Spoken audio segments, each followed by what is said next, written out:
मैं पिठौरी गांव में एम पाठशाला जहां क्लासेस होती है, मैं फ़िलहाल यहाँ गाइडेंस के लिए आई थी। जो सर ने हमें सिखाया वो रियली बहुत ज़्यादा महत्वपूर्ण था हमारे लिए। उन्होंने हमें बहुत अच्छा गाइड किया कि हमें क्या बनना चाहिए, कैसे क्या करना चाहिए।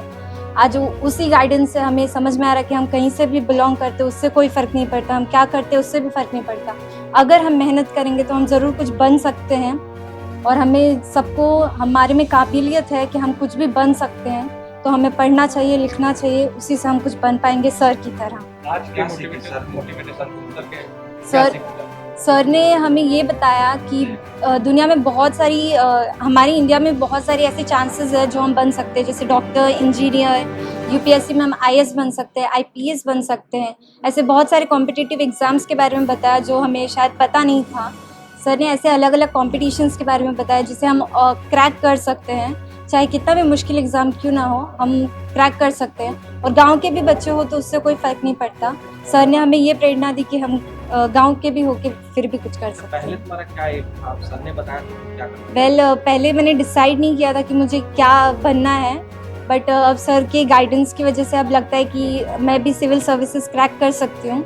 सर ने हमें यूपीएससी के बारे में बताया, सो मुझे सच में बहुत अच्छा लगा। UPSC, union public service commission, sir ने उसके बारे में हमें बहुत अच्छा गाइड किया है और शायद हम भी क्रैक कर सकते हैं। ऋतु यादव।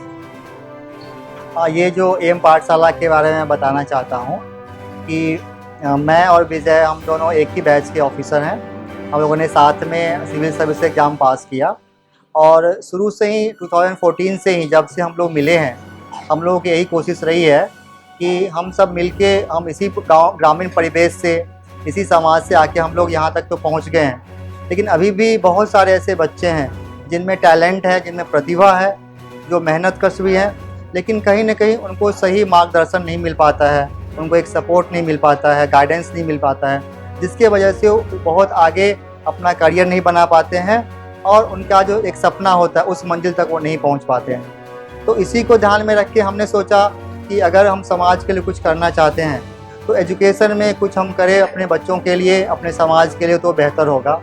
इसी के मद्देनज़र हम सभी ने मिल के, हमारे कई साथी हैं जो कि सिविल सेवा से हैं, सारे अधिकारी हैं, अलग अलग जगहों पे काम करते हैं, लेकिन अपना थोड़ा सा समय निकाल के हम लोगों ने एम पाठशाला की शुरुआत की है। अभी 2 साल हो गया है और इसमें हमारी कोशिश है कि जो लोग गवर्नमेंट सर्विस में हैं वो लोग अपनी सैलरी से ही कुछ पैसा निकाल के अपने यहाँ पे कुछ 1-2 शिक्षक को रखे, कोई ऐसा जगह हो और वहाँ पे वैसे बच्चे जो ज़रूरतमंद हैं, जिनके पास उतना रिसोर्स नहीं है और जो बच्चे पढ़ने में मेधावी हैं लेकिन किसी कारण से उनके पास इतना रिसोर्स नहीं है कि वो अच्छे कोचिंग संस्थान में, अच्छे स्कूल्स में पढ़ सकते हैं, उनके लिए हमारी कोशिश है कि एम पाठशाला में आए और यहाँ पे निःशुल्क कक्षा 1 से 10 तक बच्चों को पढ़ाया जाता है।